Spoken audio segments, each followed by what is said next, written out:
Thank you very much for this episode of Interaction on National Issues. And thank you, viewers, for joining in from any part of the world.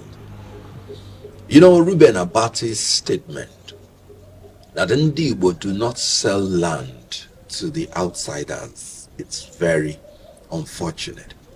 It's unguarded. And I think it was meant particularly to malign Ndi Igbo with very ulterior motive. Let me start. My father was into real estate business.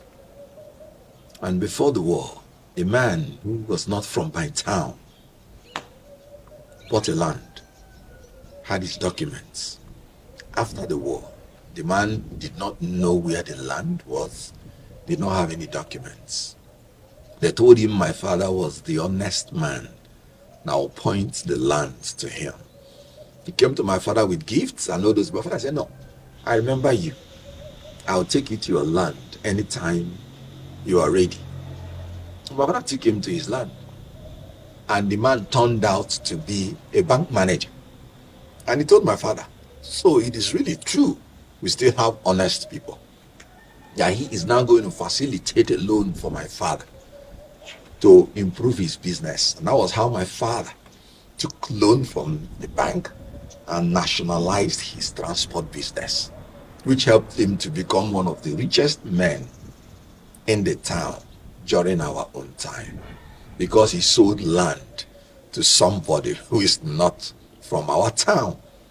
And so when a man now comes to make statements that he's not versed in, then you will know that he has personal anti-Igbo mentality in his gene. Recall that when Nigeria got its independence, University of Nigeria was sited in Nsukka, my town. And that made it a town that everybody from Nigeria came into the land. And it's because they were accommodated. Also, you had a lot of Yoruba, Hausa, coming to University of Nigeria. There were 3 universities then. You had University of Ibadan. They named it after Ibadan. You had Ahmadu Bello University, Zaria. And then you had University of Nigeria.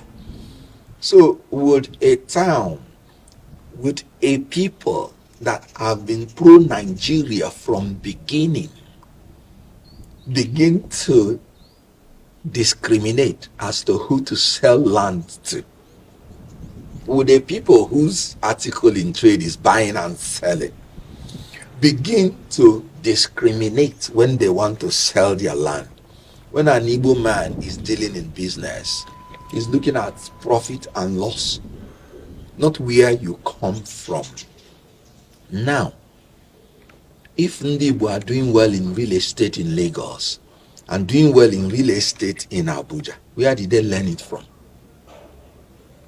They learned it from dealing in real estate from their own town, from their own place, because that is merely an expansion. You can't give what you don't have. Now, do you sell land to your own people? No. Everybody has land. If you are a man in Igbo land, you're entitled to a plot of land in your own land. So if there was any land sold by Ndi Igbo, it is sold to people who are not Ndi Igbo. And then, how can somebody ignorantly begin to make such statement? Ruben Abatti simply celebrated his ignorance publicly. And let me tell you, he offended the legal profession, because in law, you don't condemn a people unheard. You cannot condemn a people without hearing from their side. He just said he borrowed a language from T.O.S. Benson without even knowing the context. And he ran to television and established it and asserted it as a fact. It's against the legal profession. And he condemned Ndi Igbo unheard. what he would have done is to get an Igbo expert to be educated or present him on the studio to talk on behalf of Ndibo. He offended journalistic profession. Is either you are talking as a moderator or as a guest. When you are a moderator, your job is to bring opposing sides, interview two of them. They will give you their views. Then you allow the public to make up their opinion. Or you are a guest, and then you will be interrogated by the moderator, who will now be playing the devil's advocate to ask you cross-examination on the things you claim. But this is a man who just came on air, formed an opinion, and intimidated the journalists around him, and started saying it out without fair hearing and without allowing Ndibo to examine what he's saying, and without allowing any other journalist to cross-examine him. He has displayed absolute hatred, absolute anti-Igbo mentality, and absolute ignorance of both legal and journalistic profession. No wonder Reuben Abatti is the first presidential spokesperson that spoke an incumbent president, democratically elected president in Nigeria, to defeat. It has never happened. President Goodluck Jonathan, an incumbent elected, democratically elected government, elected president, Reuben Abatti is the first presidential spokesperson to speak him to defeat. And he acknowledged that it was his own ignorance. You know, after the regime of Goodluck Jonathan, he wrote a piece, "Is Aso Villa bewitched?" And he said because he will plan everything and think that what he's going to say is going to make a point, that everybody will love it. And we thought that everybody will turn against what he's saying. No, Aso Villa is not bewitched. The only person that is playing the role of a witch here is Reuben Abatti. When he was the presidential spokesperson, he was ignorant of what he was doing. He was incompetent. And then he's blaming witches and wizards. Witches and wizards have suffered in this country. And that was how he spoke his president, incumbent, to defeat. I don't want to remember how the only politician he accepted to be deputy governor to is a man who is internationally, wanted for some drug dealing issues. And this is what a man who is purporting to be a man of integrity, this is the person he agreed to be his deputy governor. As a politician, he has failed woefully and will continue to fail. And he should stop living his disaffection of politics because of his failure, his failure in politics. He should know where to carry such a disappointment to, not to vent his unruly anger on Igbo people. And you know what? They gave him an opportunity to withdraw his statement or make amends. I saw Ojiogbe trying to tell him it is not good to use one brush to condemn a people and say he's unapologetic about it. Let him go and look at his ugly face and character in the mirror, and let him know whether Ndibo cares about apologies from such a people, such a creature that has continually failed. If I can remember, it's the name Ndoka that is paying his salaries in Arise Television. If he hates Ndibo like that, doesn't want to have anything to do with anything Igbo, should first of all resign from Arise and stop collecting anything from Ndibo and stop painting the Yoruba in bad light. Let me tell you about the Yoruba. I was in Yoruba land for 17 years. Omo Oluwabini. Let me tell you, who taught me concept of Omo Oluwabi? Professor Babatunde Akin Oyebode. When he saw me in his office the first time, he said, Young man, you have good vibes, or what the Americans call good aura. Yorubas are very accommodating. And he loved me and cherished me all through. Let me tell you about the Yoruba. I've always told people that was the place that we found the largest concentration of Igbo movie actors when we were doing Living in Bondage. And we felt so accommodated in Yoruba land that we were even thinking we were in our homes. Nobody was harassing us. Some of them gave us their houses, and we acted Living in Bondage that started Nollywood that is benefiting everybody. I've acted movies with actors and actresses from Yoruba land. I never picked a quarrel one day from any of them or with any of them. Let me tell you another incident. The first car I bought in my life was Mercedes 230. Remember then? The second one I bought, if you check it there, it's still there, put in tarpaulin, Mercedes 500 S-Class. I was in my house one day when one of my Yoruba brothers came in, a police officer. He said, look, I have just gained admission. I have children. I don't have mobility. You have 2 cars. I think the guy was brilliant. He knew I had become born again. And maybe he knew that in the Bible they say if you have 2 coats and your brother doesn't have any, go to him. So when he was saying that, the scripture was playing on my head. And I remembered that the Yorubas love me and I love them in return. I gave him the Mercedes 230 flatboat, the first car I ever bought. He's still alive. He may still be alive. Nice guy, a police guy. They were taking special interest on everything that happened in my house because my house was close to the police station. And I related with him as a brother. Especially when I remembered how Fajui told the people that wanted to kill Aguiyi that you will not take him. They killed him too. When people begin to say Yoruba people are this and that, no. You don't paint a people by the action of a person because that person is not doing it in their name. Whatever Tinubu or Ruben Abatti is doing is not in the name of the Yoruba. It's in their names. We should be holding people personally responsible. Assuming without even considering. It's one Igbo man that made that comment. Why would you attribute it to the entire Igbo people?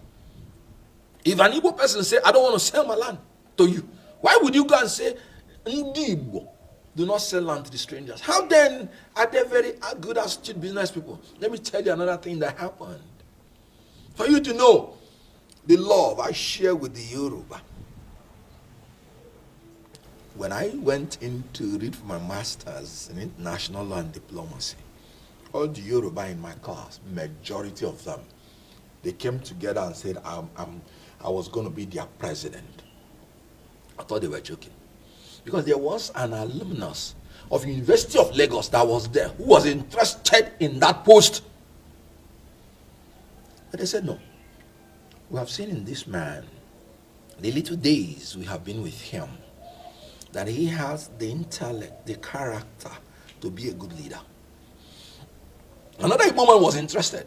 I went to that Igbo man and said, look, step down for me. Because it's not good for us to go into this divided. Then I would have stepped down for you. But because it is this Yoruba people that came to me, if I step down for you, they would think I sold the mandate. He refused. And the Yoruba people insisted. Do you know, we went into the election. And they voted for me. And I won. And I used my resources. Then I was sitting pretty sure on some fortune. Little fortune. As the first actor that acted the first movie that started in Hollywood. I used my little fortune. Did so well for them. Even had a dinner for them in Sheraton. Without asking for any annual dues from any of them. It was one good turn deserves another. So when you want to paint the Yoruba in any light, you know what I'm going to tell you? I love the Yoruba and they love me in return. And there is nothing a Ruben Abatti and his ugly character and ugly content creation would do about it. Yoruba people are accommodating, they are loving. Both males, both females. I've acted with them on stage, I've dealt with them. I lived in that land for 17 years. I was born in the southeast. So my stardom was born in the southeast. It rose in the southwest. And now it is shining in the north. What a Nigerian. So you can see why I'm in love with southeast, I'm in love with southwest, and I'm in love with the north. Because I have interacted and I have been in all these places and they have blessed me and I will bless them in return at any opportunity. So what Ruben Abatti said was unfortunate, uncalled for. He reflected his own anti-Igbo hatred and he will be held accountable. And like he himself said, he said he's unapologetic about it. Just as I am totally unapologetic about what I'm saying about him. That's so sad. Quickly, let's move into the insecurity in the southeast. Yes. In your view, and let me add that even the TOS Benson he was quoting, it has been established that the man is even an in-law to Igbo people. And the content of it is that when the man wanted to buy land, they told him, no, you are our in-law. We will not sell land to you, we will give you land anytime you want to come to build. So people's goodness, because of his anti-Igbo posture, is now being misconstrued. The man was actually saying how happy he is being an in-law to Ndibo. And if you saw T.O.S. Benson, you saw that he continued dressing in a cute form. The wife will make sure that he comes out best with that his, and he was just looking cute until he passed on. And so when you want to talk about it, people, be very careful. He said he doesn't have apologies. Yes, that's how evil people do. But I want to remind you, the evil that men do live after them is in the internet. We will always remember that evil he has spoken and done against Ndibo until he retraces it and withdraws it. Ndibo sells lands to anybody that can afford it. Come to my place. I'm the son of a man who dealt in real estate. And once you can afford the money, you have any choice of land you want. We are the custodians of University of Nigeria. Every Nigerian is welcome in our home, even before we were born. The Constitution says the primary duty of a government is the security and welfare of its people. In Nigeria, it's even illegal for you to possess firearms. So a group of people who are non-state actors are terrorizing the southeast.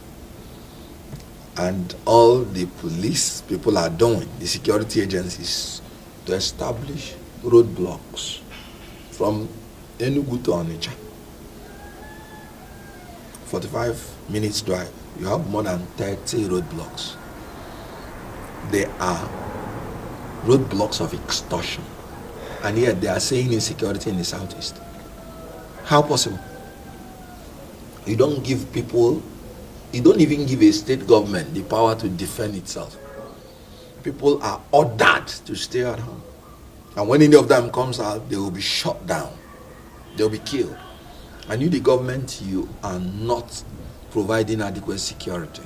And you're blaming the people.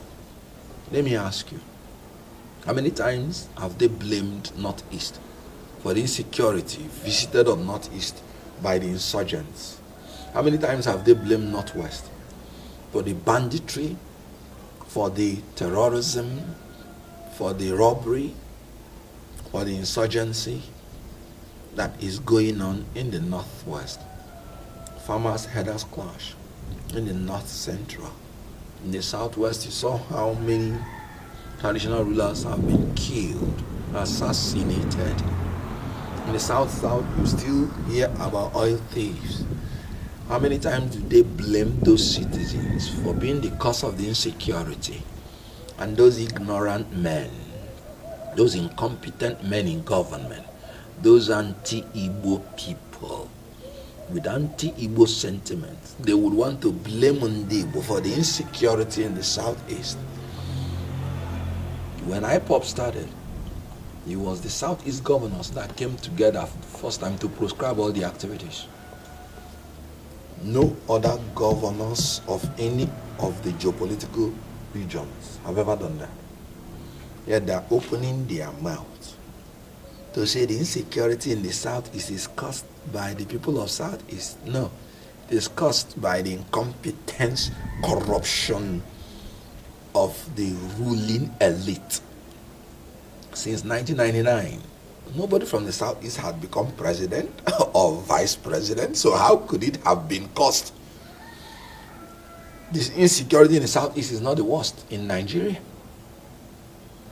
So the issue here is that the government should step up its security, not just in the Southeast, but all over Nigeria, and take away the causes of the insecurity.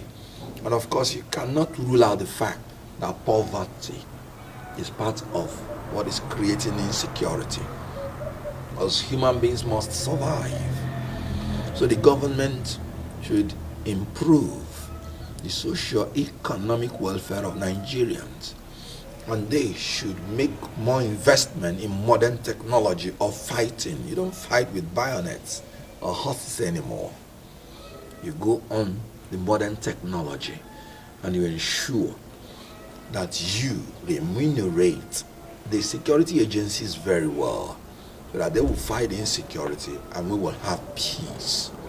Insecurity in the Southeast is caused by the same thing that causes insecurity in other parts of the region, and it's the duty of the government, especially in a country where even to possess firearms is illegal, to bring about security in the Southeast and around the whole nation. So the cause of it, incompetence and corruption of the government in power. Let me first of all admit that in the archaic laws of the Criminal Code Act and the Penal Code Act that were enacted probably before I was born, you see the sections, maybe section 373 of the Criminal Code Act that governs the Southern region, and maybe section 391 of the Penal Code Act. You see traces of criminalizing defamation. However, some states, knowing that some of those provisions were part of what we inherited from the colonial masters, who wanted to shield themselves from the painful hands of the freedom fighters, they now criminalized anybody that will bring their actions to disrepute. And that was the reason for all this defamation, purported as a criminal offense. But when nations saw that criminalizing defamation may stifle free speech, because if you go to the Constitution, section 39, freedom of expression is generously couched to say a man has the right to receive idea and information and has the right to express it the way he deems fit without undue interference. So because of the fear that when you criminalize defamation, it could impinge on the freedom of people to express themselves freely. Because the greatest secret of the success in a democracy is accountability and transparency. So when people are allowed to express themselves freely, they hold the government in power accountable, and the government will become transparent. And that is why they made copious provisions in civil proceeding for any human being that is claiming he's defamed to pursue the civil remedies. So the question now is this: why is Afe Babalola pursuing the criminal remedies? Why don't he pursue the civil remedies?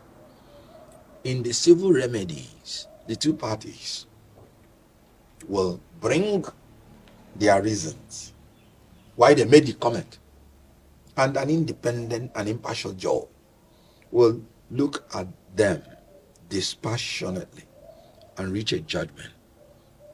In a criminal proceeding, it is no longer an offense against Afe Babalola. It is an offense against the state. And the burden of proof is no longer on Farotimi. The burden of proof is now on the state. And they need to prove it beyond reasonable doubt.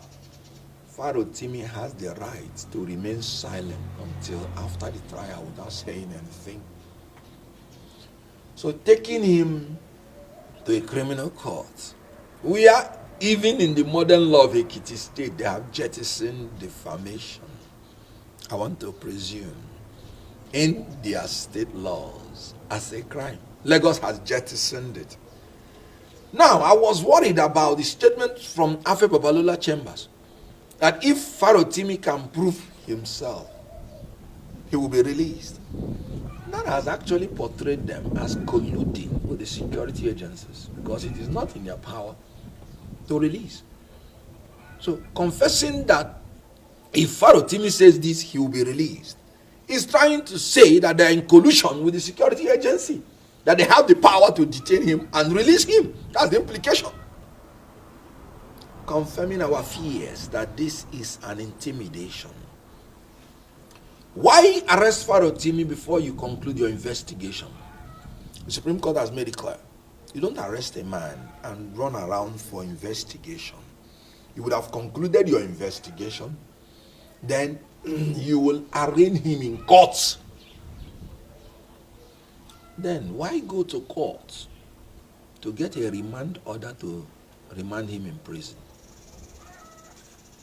You just want to intimidate him and punish him unheard. They were saying, I heard that they've invited him to come and he didn't come, and that was why the remand order. Excuse me, before that time, Farotimi granted a press interview that, look, oh, he's hearing, oh, that they know where to get him. They know where to serve him any paper. Meaning he is actually owning up public that he has not received any summon or any paper. He said there is a conspiracy, and he said no Nigerian should cry for his freedom. That all Nigerians should insist that they should take him to court. Now, in America, by way of comparative analysis, people are even allowed to make a plea from their house. They will send you the charges, and you would state in writing whether you're pleading guilty or not. And if you say you're not guilty, then they will tell you the day you present yourself to court for the commencement of the trial. So a man, you know where he's staying, who does not go to London or America and be tweeting from there like some cowards do. But he has been in Nigeria and told you he's not going to anywhere, and you know where he is. Have you served him any paper personally? If you have, what's the evidence? What they would have done is, if they've been serving him, because there has to be personal service, if he has been rejecting it or avoiding it, you make it public. I did not see any public declaration by the police or any security agency that they have been serving him and he has not been honoring it. Remember Yahaya Bello? EFCC made all the arrest attempts and all the going to court public before they even served a bench warrant. Did you hear that in Farotimi's case? So I suspect conspiracy.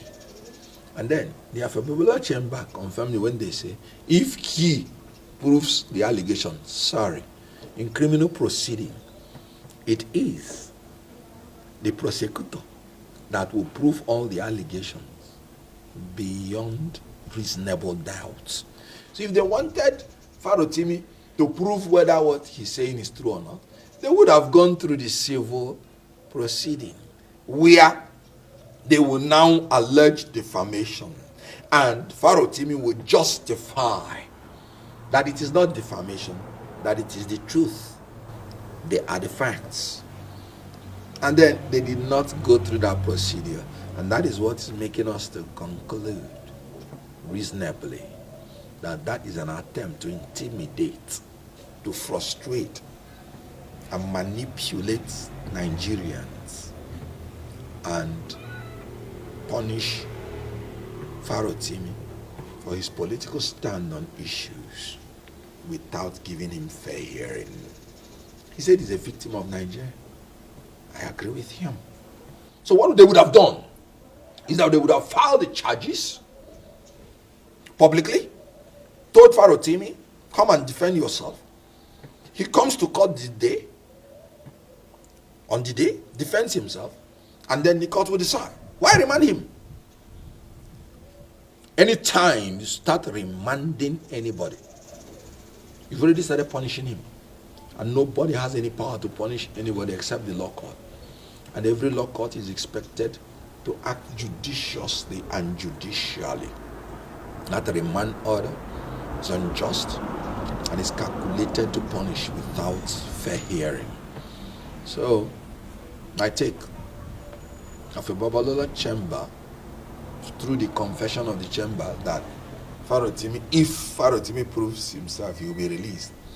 They have just confirmed our fears that there is a collusion based on that statement between them and the security agencies to punish Farotimi for his stand on issues.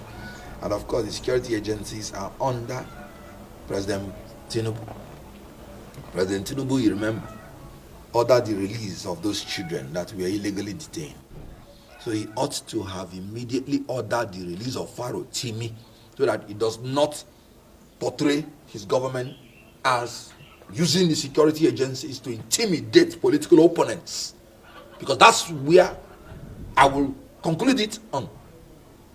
Because he's a political opponent. And worldwide, anything you do to a political opponent, the people of the world have the right to interpret it that you want to intimidate a political opponent. If you ask me, I would say I believe that this is still an intimidation of political opponents, and they should desist from it. Release Farotimi unconditionally and allow him to have his day in court if they believe that he committed any offense, based on archaic, outdated, purported defamation offense, which is no longer existing in the books of some of the advanced states in Nigeria that do not want to impinge free speech, like Lagos. So it's just a ruse. He's just a victim of Nigeria, as all of us are. Since May 29, 2023, the Senate has always been in a hurry to pass anything that President Tinubu brings to it. As a matter of fact, President Tinubu today, by the confession of a senator, that he never saw the approval of the Senate for the presidential jet of 150 billion naira. I'm quoting Abatti. He never saw it on the Senate floor. And they are purporting to say that it was in the budget. And he says he's always around for the plenary, by his own words. So the Senate, what it means that they even preemptively approve whatever is coming to the Senate. Then you can imagine the one that is presented to them. It's a photocopy Senate, not even rubber stamp, photocopy. They are spokespersons, official spokespersons of the president. A tax reform bill that includes pay and VAT, state taxes. And you think you can rush it through without even consulting these people. And when they had a meeting and say, sir, withdraw this first for further consultation, he said, no, no, no, no. You should go on while you're consulting them. Your own vice president, that's a vote of no confidence on his vice president. There are certain ways you do things in a democracy. You have to give people a sense of belonging. You can't continue with arrogance of power unchecked. This government has had a tradition of not consulting before it brings out policies. Remember, fuel subsidy was gone on the inauguration ground, meaning he did not even consult his wife because they just swore him in. Anything he did before that, he wasn't the president. So they just swore him in. And he started issuing such policies without consulting any human being on earth. He depreciated the naira without a cabinet. He commanded Niger Republic, another country.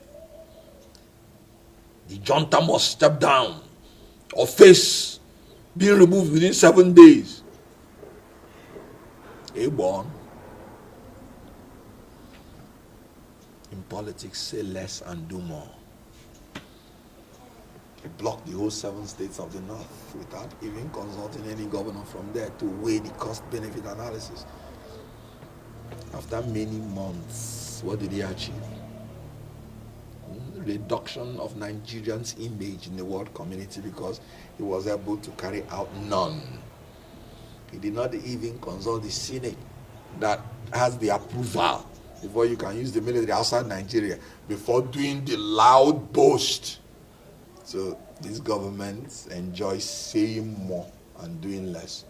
When they were even seeking down the face of the Niger Republic junta, the Niger Republic said, I don't want. Because of lack of consultation. So in these tax reforms, tax reform in Nigeria is long overdue. I have nothing against it. There are some beautiful provisions. We should carry on in Nigeria based on derivation. Because we want to encourage productivity. You know, I feel very ashamed that the most blessed section in this country, which is the North, the North is the most blessed. All the food we are eating, solid minerals. You can see how they are discovering oil. For such a region to even begin to look at South for survival tells you the level of incompetence and corruption of Nigerian leaders.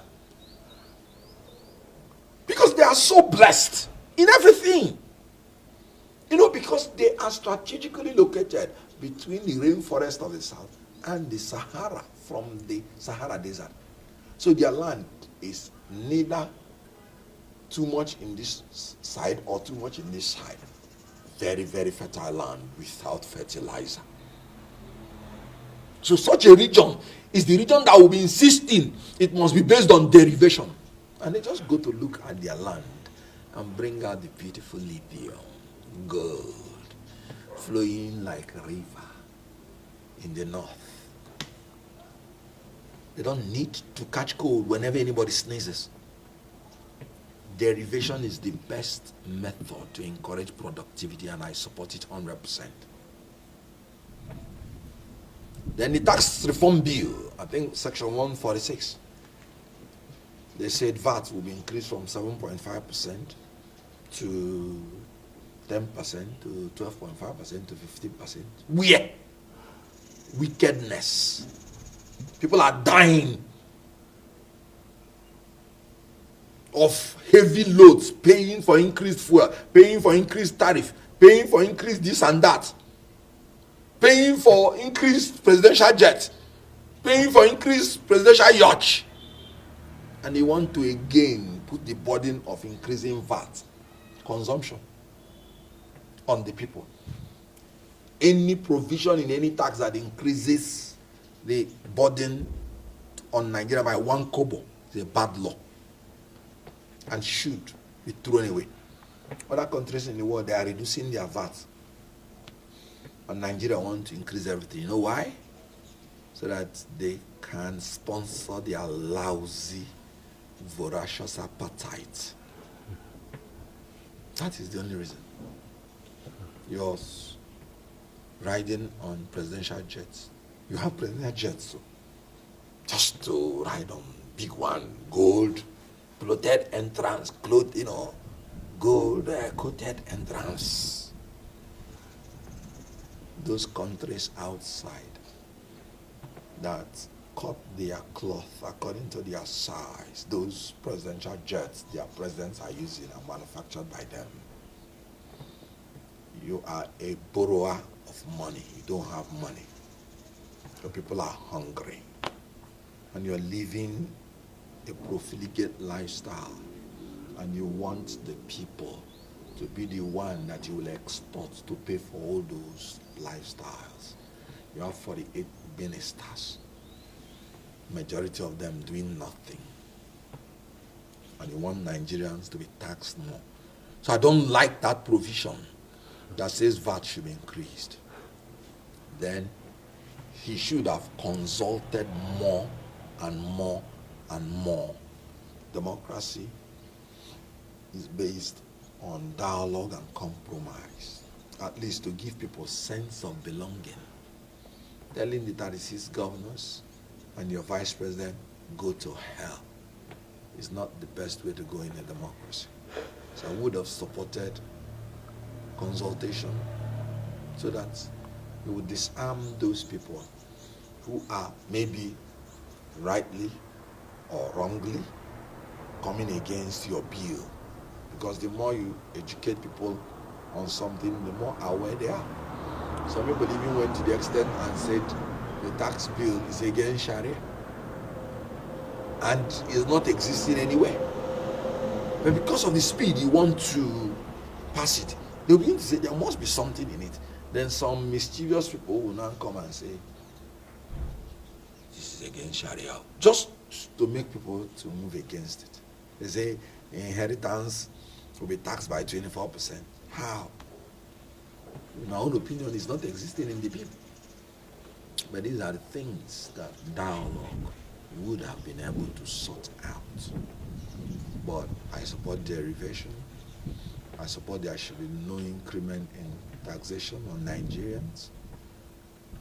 Support the unification of the tax system, because in Nigeria they say there are more than 100 taxes imposed on people. So if it is unified, so that one agent will be collecting the taxes, it makes payment easy. Technology just transfer. Now you have companies income tax, you have personal income tax, you have capital gain tax, you have VAT. Each one has different administrative agency. So in your house, you see people come to you, harass you, company income tax, personal income tax, this and that. This bill wants to harmonize so that you have uniform agency collecting these things. And you can pay this thing once and for all, even through technology. So there are very good things about this bill. The lack of consultation gave room for people to manipulate the provisions, either ignorantly or mischievously, to bring the bill to opprobrium. And remember, tax, once people hear tax, they react negatively to it because they feel it's an imposition. They might not even know it might even be a reduction. Then another thing is, you're saying in the tax bill that anybody earning below 800,000 per annum is exempted from tax. And you are the one who puts the minimum wage to be 70,000. 70 times 12 is 840,000. So even the least person that is earning anything is not exempted from the tax. So what sense does it make? These are the things that consultation helps you to do. To point out to you the little embarrassing provisions. Because eventually you give nobody any tax benefits. Because if somebody earning 70,000 will not benefit from it, which is the minimum wage. And minimum wage means that everybody, including even private sector, ought to be paying it. So some provisions have to be tinkered with. That basic minimum should be increased. So that people that are earning should benefit from it. Then any increment of tax should be removed. Then the issue about harmonizing unifying the administrative processes, very nice. The issue of derivation, very nice. So I support the bill in part, and after due consultation and amendments, it should pass. Now, you said something about one-party state, because I think you combined the, and the role of opposition, if I heard you right. Let me tell you something. There are a lot of things I blame the ruling party on, but they are trying to cripple the opposition parties. Is not one of them. It's a legitimate political weapon for any party to spy on and take out any other party that is not serious. It is not APC that should be blamed for what is going on in Labour Party or PDP. It is Labour Party and PDP that should be blamed. Today you have total absence of leadership in Labour Party and you have presence of dubious leadership in PDP. So how do you blame APC for it? Did you see any card-carrying member of APC being the chairman of Labour Party or chairman of PDP? So how do you blame APC for that? When you continue placing blame where it is not, you are trying to justify your failure and give excuses for your not succeeding, meaning you're trying to perpetuate it. Excuses and successes do not go hand in hand. I agree completely that APC has agents that are destabilizing those parties. Do you think they are doing it free of charge? It's the incompetence and corruption of the people in Labour Party and PDP that they are feasting on and exploiting to destabilize them. Look at Labour Party.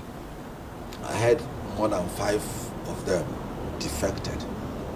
Of course, the law is clear. You defect, you lose your seat. But you need a solid political base to be able to bring them to account. Because we are in a country that does not respect the rule of law. So how united and focused you are as a party is what will make you to be able to seek redress. And what they are saying is that they will open a book of shame. Is it the Hall of Shame for them? The people they should open Hall of Shame for are the leaders of that Labour Party. Because they organized purportedly convention without inviting anybody, including me as presidential spokesperson. So who should go into the Hall of Shame? Let me tell you, what you sow is what you get. Absence of leadership in Labour Party. Since the National Assembly members, one election has started, how many times have they gone for a retreat? For you as a party to educate them on the ideologies of the party and indoctrinate them that Nigerians voted for them because they wanted a change. How many times? Nature does not exist in a vacuum. So if you leave their brain to be open, then whoever is telling them something, that is the one they will take. Labour Party is made up of, the elected people there are made up of some people who were rejected by the parties and they saw the wave and came to Labour Party to pick forms. And then some other people that were probably used as placeholders, and maybe after the primary they were not changed. Some of them insisted they will not be changed. So when they now won because of the wave, Nigerians wanted something new. You would have taken them in immediately. Because some of them are greenhorns that have never held any political office. Some of them are Okada riders. Some of them are, bricklayers, which is commendable. But you take them in and begin to let them know that no, you're one of the representatives of the people. This is what is expected of you. They left them. And then the predators who are APC, and they are very merciless about it, started feasting on their lack of ideology and started assimilating them to their fold. Look at, that's why there is complete absence of leadership in Labour Party. Then there is dubious leadership in PDP. Immediately, Tinubu brilliantly took Wike after the abracadabra in River State election, where the IRF was saying that Labour Party won, and mutilated results were brought out from different state houses to say that the APC won. They took Wike to be a minister, and PDP did not come out to insist aggressively that Wike should resign from PDP. Immediately that was done, I knew PDP was gone. Because if a man openly campaigned against his party, which I have nothing against because you are free, and then openly took up a position in another government, morality demands that he steps down from his party. You can see the chaos that is going on in Rivers State. You can see the chaos that is going on in PDP. So Wike is a servant of APC because minister means servant. That's why minister, when they say minister of the gospel, minister of God, is a servant of God. Now, PDP is now a servant to Wike. That is why PDP now is a servant of servants. So as long as this present leadership in PDP prevails, it is APC that is governing PDP. And can you imagine how many times they have postponed their neck? So even neck cannot sit. The latest is February. And that February, I don't think they've put a date. So that on maybe 28th of February, they say, sorry, we forgot to put dates. They have shifted the deck. With any excuse. It is possible the next excuse they will give is that Faro TB was arrested. Let's fight for democracy first. Every excuse. That's dubious leadership. The truth is that they want to bring PDP to moribund so that there won't be any fierce fight for the presidency in 2027. And they are succeeding. But Nigeria is not a banana republic. I'm not always so scared about one-party state because the Nigeria political hemisphere makes it that when it's only one party, you start seeing opposition rising from that same party. You can see APC is practically in this area. They're just using the federal might like PDP used, family affair, to control their crisis. But they are pretty in crisis. You can see what is going on. The governors that say the bill should be withdrawn for more consultation, they are APC governors, predominantly. The vice president that sat on that neck where they lampooned the tax reform bill is APC. You can see the former national vice chairman or so, APC, one Lookman. You can see the one Jesu on Nabasa. You can see his criticism of Tinubu. You can see these are APC members. They are rising. These guys are still going to be blocks of opposition. So in Nigeria, we're so diverse. And I don't think that one-party state will be possible. There could be one party that will be dominant from time to time when there is prevalence of incompetent and corrupt people in the opposition, as I believe there are today. But I believe that from the ashes of these decaying parties, there will be a manure that will become the foundation of the seed of the righteous growing out of the manure of these decaying parties that may germinate a new generation of leaders who will be fed up with all these things and create a very good opposition that will most probably, by the grace of God, form new government in Nigeria. I may not know the time or date, but I know that from what happened in 2023, Nigerians are fed up with the status quo. Look at the election in Ghana.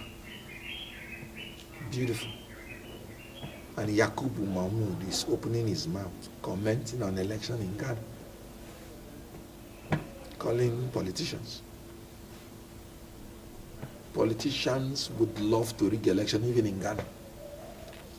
But it is because the electoral officers did the right thing by law. It's a shame. But all these things you're seeing in opposition, in ruling party, is because nobody is sure again of free and fair election. If we had free and fair, credible election in Nigeria, all these things would die naturally.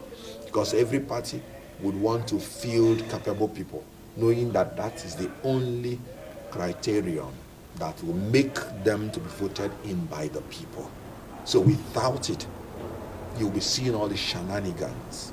So with a Professor Mahmoud, that will give you technical glitch, you'll be seeing all these shenanigans going on in the political parties. So the foundation of democracy will always be free, fair, credible elections. If we don't have it, we'll continue to see these shenanigans, because they are simply trying to cozy up to the godfathers, to cozy up to the leadership of the party, who are the people that will coronate the leaders, not the people of Nigeria, because their votes don't count. So INEC should be, our electoral laws should be fortified. Then INEC should be fortified for men of integrity to take over that INEC.